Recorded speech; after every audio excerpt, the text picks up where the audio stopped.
welcome to my inaugural flight review. Now, it's something I've always wanted to do as an av geek, and we are flying on Air Canada's brand new Airbus A220. Now, here we are on a very dreary January morning, and today I'm headed from my home airport of Toronto Pearson International Airport to Montreal for a quick trip on Air Canada's brand new A220. Now, in some ways, it's cool to see the A220 head back and forth from essentially where it was made. Fun fact, non-US Airbus A220s are produced in Montreal out of Mirabel Airport. All right, welcome to Fly with Kabir. Here we are at Pearson International Airport, getting ready to fly to Montreal on their new A220. Toronto Pearson's Terminal 1 is my favorite airport. It still feels very new, despite being almost 18 years old in some parts. Now, COVID protocols are a lot easier if you're flying domestically, so we just went straight through security and were off to the gate, especially since our lounge was sadly closed. Now let's talk a bit about Air Canada's fleet. They're currently in the middle of a transition. Now, Air Canada loves to fly its planes for a long time. Some of the Airbus A320s I flew on as a kid are still flying. In fact, I think it was only recently that Air Canada retired their first Airbus A320, which was delivered back in 1990. Now, they're being replaced by the Airbus A220 or CS300 and the Boeing 737 MAX, and you can see that here on the apron. Interestingly, the darker part of the apron there, that is actually where the original Terminal 1 once stood, and you can see how the new Terminal 1 had to be built around it.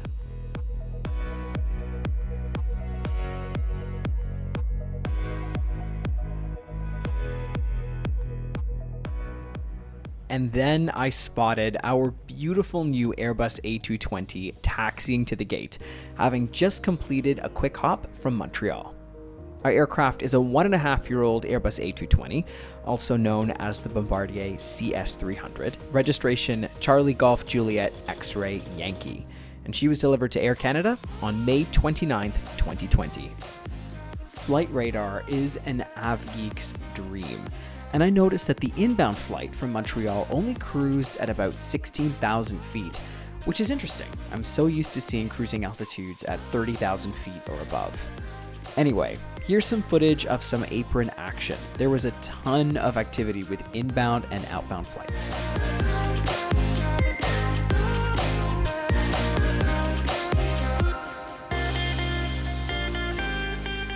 It turns out that this guy here was on one of his final days working for Air Canada Jazz. Charlie Golf Kilo Tango Alpha is a Dash 8 300 and was actually retired on January the 9th.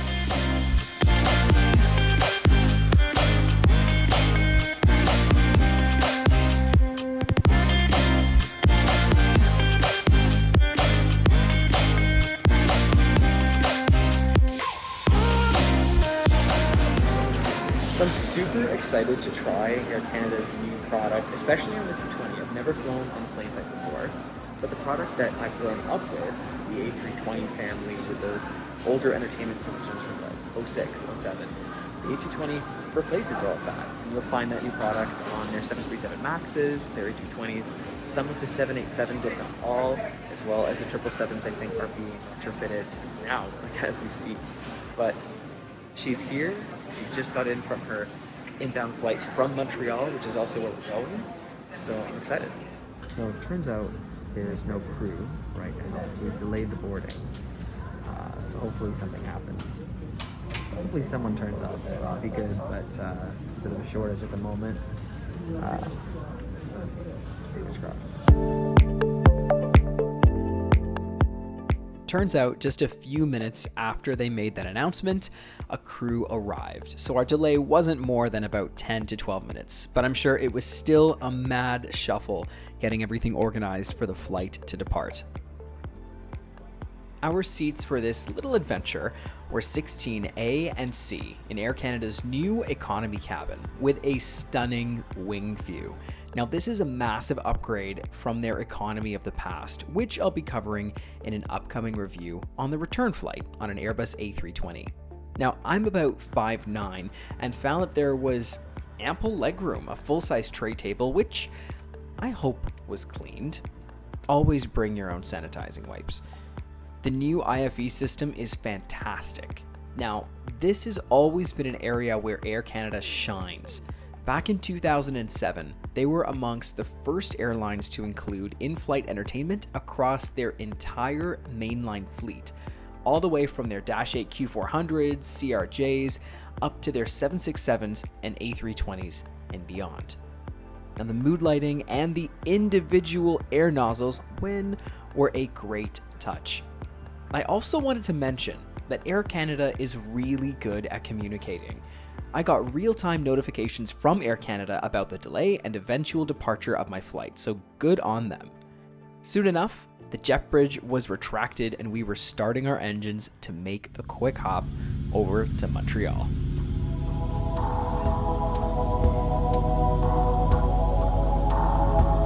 So it turns out the entire delay was only 15 minutes, so great job Air Canada. And here I see this absolutely beautiful view of the wing. Right here is eating, drinking, and taking oral medication.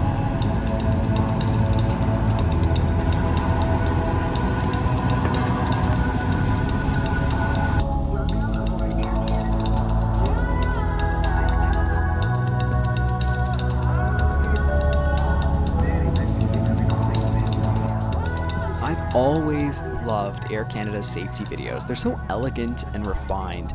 And their new one is awesome because it highlights the beauty of Canada from east to west, north to south.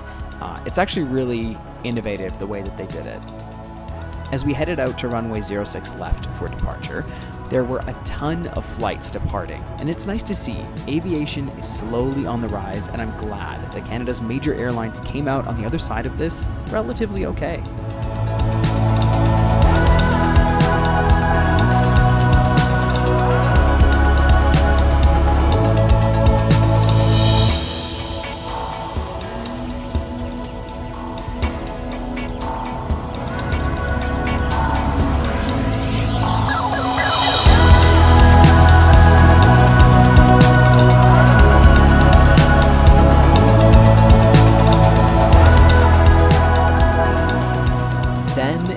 Finally our turn. Get a load of these beautiful Pratt & Whitney Pure Power PW1500G engines, specifically tuned for the A220. And it's also incredible how quiet the A220 is.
Just wanted to let you know that we're going to leave the seatbelt sign on, most likely for the majority of the flight. There's a lot of unsettled weather between here and Toronto or Montreal, and for your safety and ours, we're going to leave the seatbelt sign on. It's a little hard to predict when it's going to start.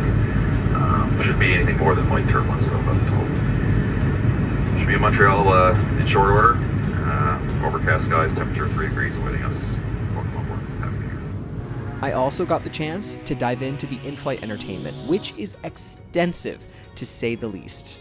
Air Canada does offer Wi-Fi on board this aircraft, but on such a short hop, I didn't get the chance to try it out. Also, the map was a little bit confused. Hopefully the one in the cockpit was correct. The cabin features 3 rows of Air Canada's all-new domestic business class, which is very similar to their international premium economy seat. And after that, there are 24 rows of economy in a 2-3 layout. There's one lavatory in the front, as well as the forward galley, and 2 lavatories in the back with a collapsible wall, plus a little rear galley. Now, the lavatories are nowhere near as fancy as on Delta's A220s, so no window while you wee.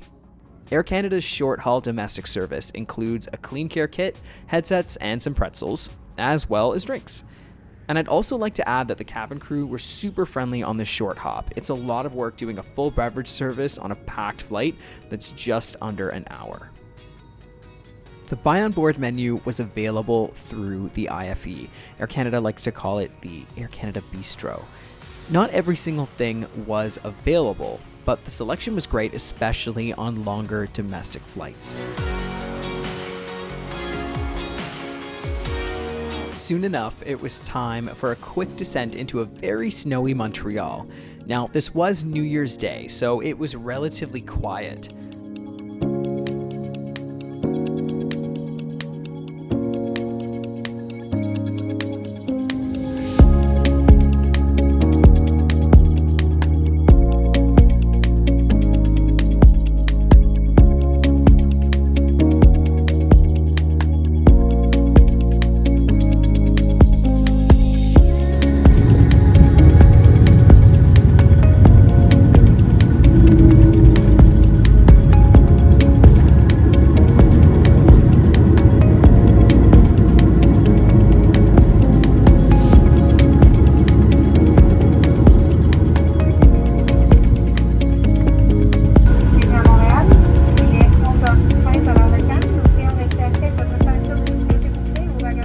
Taxi to the gate, there wasn't a ton going on until I noticed this Air France A320, which I found out was operating service between Pointe-à-Pitre, a French overseas region and department of France located in the Lesser Antilles on the island of Guadeloupe.